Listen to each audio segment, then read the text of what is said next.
Hi guys, my name is Julie. Welcome back to my channel. This is a video that I've been anticipating because today we're talking about my most anticipated new release books of 2025. Now, I'm not going to be going into the full summary of every single book because one, I won't remember it, and two, we would be here for 10 hours. So if that's something you're looking for, you're probably not going to find it here.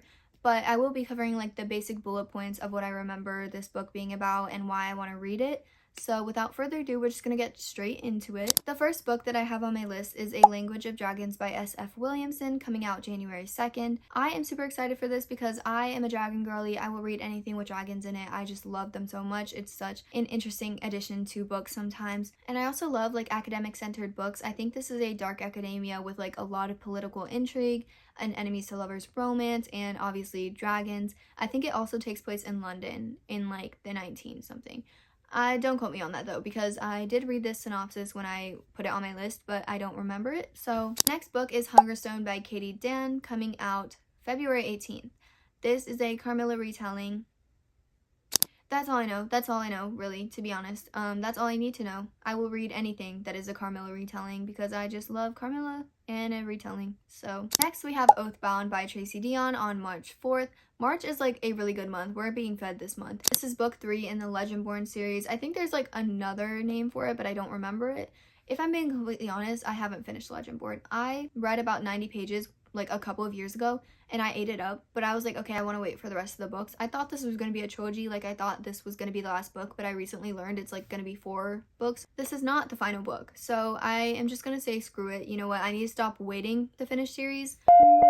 So I am going to be reading Legendborn. I have Legendborn and Bloodmarked already, but we'll be reading those before this comes out because I already know I'm going to love this series. I've already read 90 pages of the first book, so I already have a good grasp on where we're going. To my knowledge, we're following this main character. She is basically going to this university and she's learning more about secret societies that they have there, and also she has her magical powers, so it's kind of a series about like her coming into her magic while also like battling evils and stuff like that. So sounds really good, sounds really up my street, and I know I'm gonna like this series, so I put book 3 on here even though I did not read the rest of the series yet. Next we have Fable for the End of the World by Ava Reed, which comes out also on March 4th. This is one of them that's like on the top of my list. Like it's not the top, we'll get there, but this I am very highly anticipating because the description on Goodreads says for fans of The Last of Us and The Hunger Games, and that it's sapphic. And that's literally like, if you just put all those in a jar, like I'm gonna chug it. Like I literally, yes, I need that ingested into my bloodstream right now, please.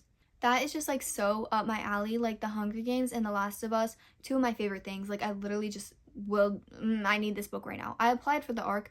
We'll see if we get it. I don't know if I will, but I would probably cry if I got it because I'm literally so excited for this book. It just sounds so good, and I've seen such good reviews for people who have read this already. And speaking of the Hunger Games and my absolute undying love for it, the next book is another book in this Hunger Games universe by Suzanne Collins, and that is Sunrise on the Reaping. This is following the 50th annual Hunger Games. It is a quarter quell, which means it's terrible. There are double the amount of tributes in this one, and I am absolutely going to be devastated. I'm going to be bawling my eyes out. Yes, I have watched the fan film and know the lore behind what is going to happen. I'm terrified and I will be crying.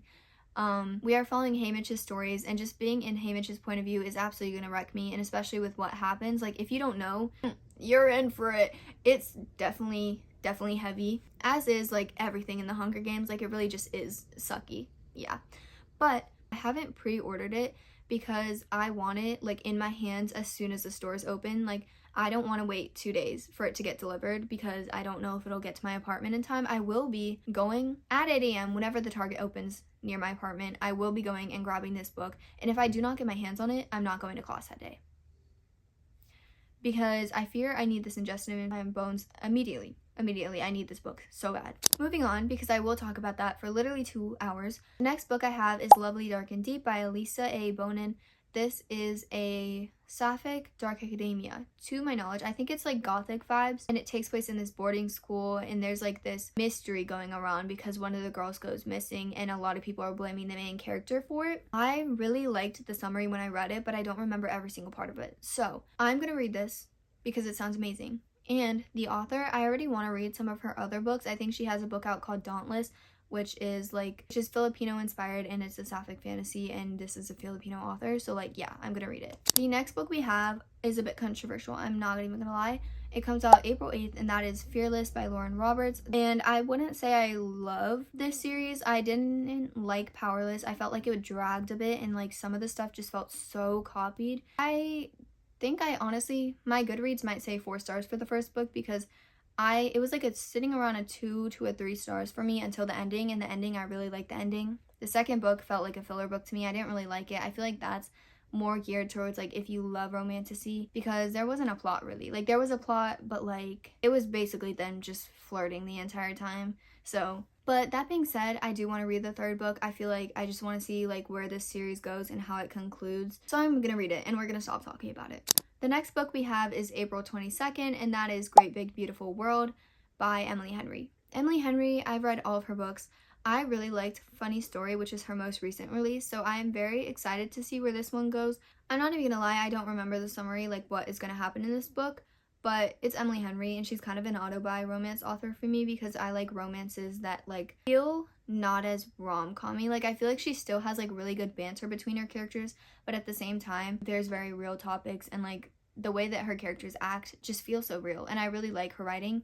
So I'm going to pick up anything she writes, basically. And that is also the case for Rachel Gillig, who has a book coming out May 18th called The Night and the Moth. Rachel Gillig is the author of the Shepherd King duology, which is One Dark Window and Two Twisted Crowns. I really like that series. I feel like the writing, kind of like Ava Reed's writing, was just very atmospheric. I feel like the magic system was very unique and just unlike anything I've read before. It was like tarot cards, and I'm not really sure what this magic system is about. I don't remember the synopsis, which is just a recurring theme. Maybe I probably should have like looked into these a little bit more before I picked up the camera, but I am interested to see her new work since finishing that duology, because I felt like for especially a debut book, like One Dark Window was really great, and I really enjoyed that.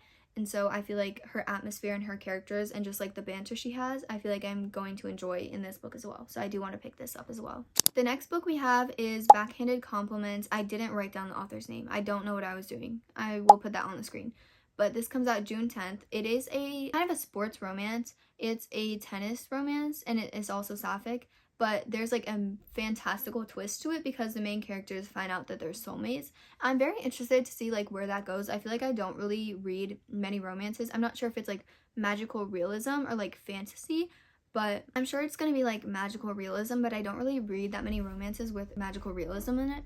And I've never read like a tennis romance before, so I'm very intrigued to get into this. And again, I will just read anything that's sapphic ever. So the next book we have is A Treachery of Swans. I don't know what I was doing. I also didn't write this author down, but I will put it on the screen. This cover is very pretty, very pretty. It is by the same cover designer who did A Dark and Drowning Tide, and I feel like they look similar, and that's kind of what pulled me in. So like I feel like their art style, gorgeous, love it.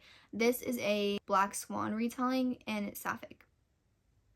Again, love a good retelling. I love Black Swan. All you have to say. That's all you have to say. Did I say it comes out July 29th? It comes out July 29th, and I will be reading it. So the next book, need it immediately. Immediately.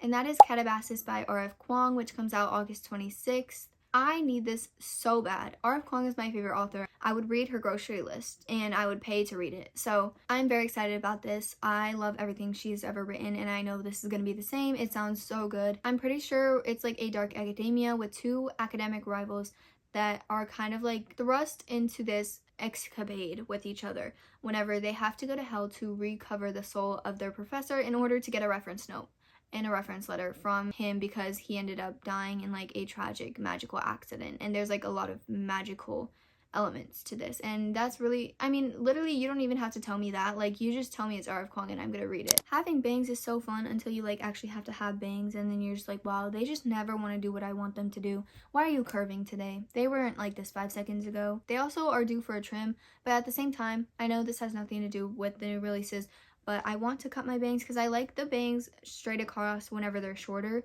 but I also like to like split my bangs and do like curtain bangs sometimes. So I don't really know how to balance the length for that. And right now they're just not cooperating, but we're just gonna move on because we only have 2 books left to talk about. The first one is When They Burned the Butterfly by Wen Yi Li, which comes out October 1st. This one, I have been following the author on TikTok, and just like the fan art was literally what drew me in. I was like, I literally don't care what this book is about. Was it like literally what it's, I can't even talk. The fan art was just that good, and I was just blown away. It just so happens that the synopsis also sounds really good. So, it's a sapphic fantasy reimagining the secret societies of post-colonial Singapore for fans of Jade City, Sylvia Morena Garcia, and the Poppy War. Oh, what? What? The Poppy War? What? Jade City? What? Huh? Okay, I'll read it. Yeah, okay. Sounds amazing. There's no cover reveal yet, but I bet it's going to be a very, very gorgeous cover. And it comes out in October. And I need it. Literally, the Poppy War is the only thing you have to say. If you say it's gritty like the Poppy War, I'm gonna read it. And the final book that we have to talk about is a book that does not have an official release date, but is set to be released in fall of 2025, and that is Alchemized by Sen Lin Yu. This is a trad published version of a fanfiction, Manacled.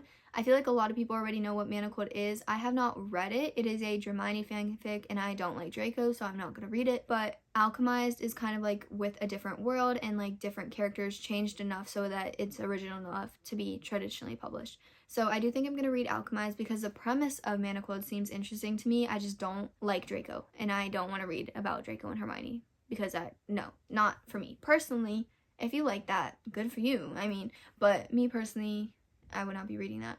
But I will be reading Alchemized. That brings us to the end of the video. Those are all of the books that I know of right now. I know there's also a new Samantha Shannon book coming out that's like a prequel to The Priory of the Orange Tree, but we have like no information on that yet, so we're not going to put it on the list just yet. But I probably will be wanting to read that too. We'll see. That brings us to like all of the books that I have. Just kidding. Why would I do what I say I'm gonna do and end the video when I'm gonna end the video? Just why would I do that? Anyways, it's Editing Julie here with the honorable mentions of the video. And by honorable mentions, I mean that I wanted to read them and I just forgot to put them on the list. And while editing this video, I was like, you know what? I actually do want to include those. So that's what we're gonna do now. We're gonna talk about the 3 honorable mention books for this list. The first being The After Dark by E. Latimer, coming out January 7th. This is a queer horror at a boarding school with sapphic obsession. That's all I need to know. I feel like this year is going to be a lot of like good boarding school horror kind of fantasy books, and I'm ready for it. June 17th, we have If We Survive This by Raquel Marie. This is Walking Dead meets Yellow Jackets, and it is sapphic because duh. Give it to me now. The Walking Dead, Yellow Jackets. Please, Raquel, send me to me, please. Anyways, the third book is The Maiden and the Monster by Maddie Martinez, which comes out September 9th. This is about a girl who has to go into a cursed forage to apprehend a monster because the monster is capturing people in her neighborhood, and she's like, that's not cool. And so, like, what if they end up falling for each other? What if they like each other? And it's obviously sapphic. So, yeah, those are the honorable mentions. Okay, outro. I hope you guys did enjoy this video. If you did, make sure to like, comment, subscribe, do whatever you want to do. If you also want to read some of these books, let me know down below. And I will see you guys in the next video. Bye!